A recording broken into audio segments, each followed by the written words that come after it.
ඔබට කවදා හරි හිතිලා තියෙනවද? ඇයි මට විතරක් මෙහෙම වෙන්නේ? මම කොච්චර දේවල් කළත් හිතේ සැනසීමක් නැත්තේ ඇයි කියලා. ඇඳක් තිබුණත් නිින්ද යන්නේ නැති, කෑම තිබුණත් රසක් දැනෙන්නේ නැති, මිනිස්සු අතර හිටියත් තනිකමක් දැනෙන ඒ අසීරු තැනද ඔබ අද ඉන්නේ. සතුට කියන්නේ මිලදී ගන්න පුළුවන් දෙයක් නෙවෙයි. ඒ වගේම ඒක අහම්බෙන් ලැබෙන දෙයක්වත් නෙවෙයි. අද ටෙලිවිෂන් තුලින් මම ඔබට කියලා දෙන්නේ මේ සියලු ප්‍රශ්න මැද ඔබේ හිත නිදහස් කරගෙන සැහැල්ලුවෙන් සහ සතුටින් ජීවත් වෙන්නේ කොහොමද කියන සරල රහසයි. ඇයි අපි හැම වෙලේම දුකෙන් ඉන්නේ? ඒකට ප්‍රධාන හේතු කිහිපයක් තියෙනවා. පළවෙනි හේතුව තමයි අතීතය සමග ජීවත් වීම. ඔබ අද දුකෙන් ඉන්නේ ඊයේ වුණු දෙයක් ගැන හිතානම් ඔබ කරන්නේ මැරුණු මිනිහක් කරේ තියාගෙන යනවා වගේ වැඩ. අතීතය කියන්නේ ඉගෙන ගන්න තියෙන පාඩම් පොතක් මිසක් පදිංචි වෙලා ඉන්න ඕන ගයක් නෙවෙයි.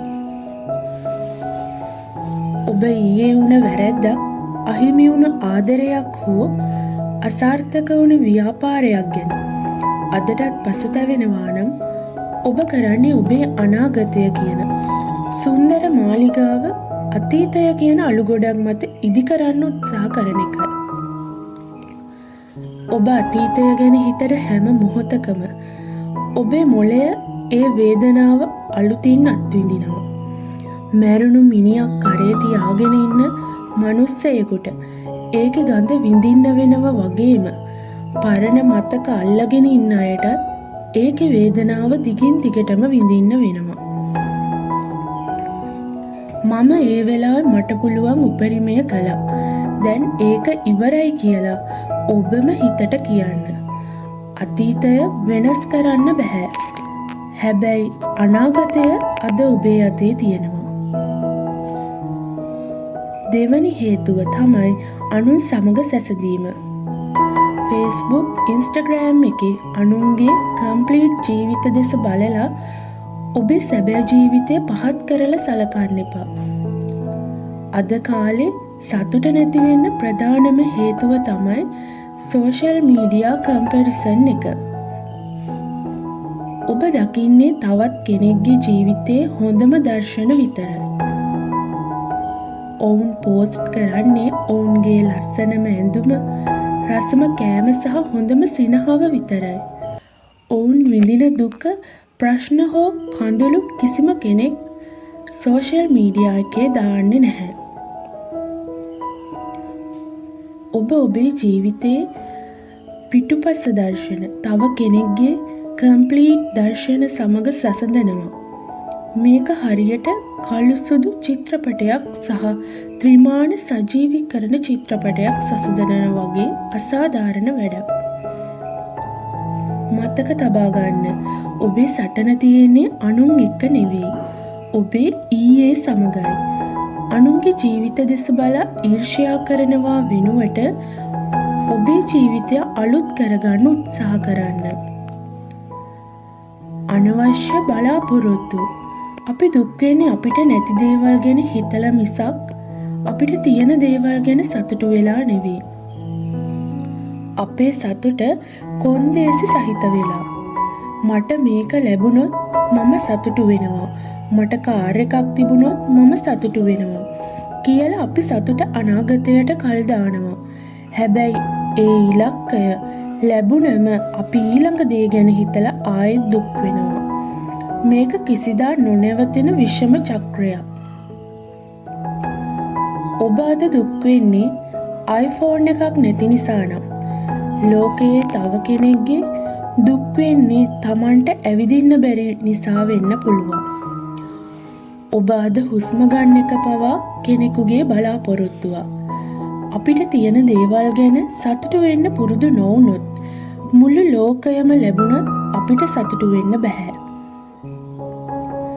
හැමදාම උදේට ඔබට තියෙන වටිනාම සම්පත් පහක් මතක් කරගන්න. උදාහරණයක් විදියට ඔබේ පවුල, ඔබේ නිරෝගීකම, ඔබ ඉන්න ගෙදර, ඔබේ දක්ෂතාවය, ලැබෙන තියෙන දේ වෙනුවෙන් වෙහෙසෙන්න, හැබැයි ලැබිලා තියෙන දේ භුක්ති විඳින්න අමතක කරන්න එපා. හිතන්න ඔබේ හිත හරියට වීදුරුවක් වගේ. ඒකට මඩ වතුර පුරවගෙන ඉන්නකම් පිරිසිදු වතුර පුරවන්න ඉඩක් ලැබෙන්නේ නැහැ. දැන් අපි බලමු මේ තත්ත්වයෙන් මිදෙන්නේ කොහොමද කියලා. අතහැරීම පුරුදු වන්න. සමහර මිනිස්සු සමහර මතකයන් සහ සමහර පුරුදු ඔබේ ජීවිතයට බරක් නම් ඒවා අතහරින්න. ඔබ අල්ලාගෙන සිටින දේ තමයි ඔබව රිදවන්නේ. බරක් අතින් අල්ලාගෙන ඉන්නකම් අත රිදෙනවා. ඒක බිමින් තිබ්බ ගමන් සහනයක් දැනෙනවා. හිතත් ඒ වගේමයි. වර්තමානයේ ජීවත් වෙන්න. අපි දුක් වෙන්නේ අතීතය ගැන. බය වෙන්නේ අනාගතය ගැන. හැබැයි අපි ජීවත් වෙන්නේ මේ තප්පරයේ. මේ මොහොතේ ඔබේ හුස්ම ගන්නවා. ඔබ මේ වීඩියෝ එක බලනවා. ඒ ගැන සතුටු වෙන්න. ස්තුතිවන්ත වීම. සෑම දිනකම උදේට අවදි වුණාම ඔබට තියෙන වටිනාම දේවල් 3ක් ගැන හිතන්න. ඔබට පෙනීම තියෙනවා, ඇසීම තියෙනවා, ආදරය කරන්න කෙනෙක් ඉන්නවා. ලෝකේ මිලියන ගණනකට මේ දේවල් නැහැ. ඔබට තියෙන දේ අගය කරන දවසට දුක පලා යනවා. මානසික පුහුණුව. ඔබට ප්‍රශ්නයක් ආවම මෙන්න මේ ප්‍රශ්නය ඔබෙන්ම අහන්න. තව අවුරුදු 5කින් මේ ප්‍රශ්නය මට වැදගත් වෙයිද? පිළිතුර නැහැනම් ඒ ගැන විනාඩි 5කට වඩා දුක් වෙන්න එපා. ජීවිතය කියන්නේ රේස් එකක් නෙවෙයි. හැමෝම දුවන නිසා ඔබත් දුවන්න ඕන නැහැ. ඔබට ඔබේම වේගයක් තියෙනවා. අනුන්ට වඩා ඉස්සර වෙන්න උත්සාහ කරන එක නතර කරලා ඊයේ සිටි ඔබට වඩා අද දවස සාර්ථක කරගන්න උත්සාහ කරන්න. ජීවිතය කියන්නේ බොහොම කෙටි කාලයක්. ඒ කාලය දුකෙන් කහටින් පිරී ඉන්න ඉඩ දෙන්න එපා. අද රැට නිදාගන්න කලින් ඔබේ හිතේ තියෙන සියලු තරහවල්, වෛරයන් සහ බලාපොරොත්තු සුන්වීම් අතහරින්න. හෙට උදේට අලුත් මනුස්සයෙක් විදිහට අවදි වෙන්න. ඔබට සතුටු වෙන්න ලොකු හේතු ඕන නැහැ. නිදහසේ හුස්ම ගන්න පුළුවන් වීම පවා සතුටට හේතුවක් කරගන්න. ඔබ මේ වීඩියෝ එකෙන් යම් දෙයක් ඉගෙන ගත්තා නම් ඔබේ ජීවිතය වෙනස් කරගන්න අද එක තීරණයක් ගත්තා නම් ඒක පහලින් කමෙන්ට් කරන්න. තවත් කෙනෙකුගේ හිත හැදෙන්න මේ වීඩියෝ එක ෂෙයා කරන්න. ඔබේ මානසික ශක්තිය වැඩි කරන මෙවැනිම වීඩියෝ බලන්න ටානි විෂන් සබ්ස්ක්‍රයිබ් කරලා තියාගන්න. ඔබට සතුටින් පිරුණු නිදහස් ජීවිතයක් ප්‍රාර්ථනා කරනවා.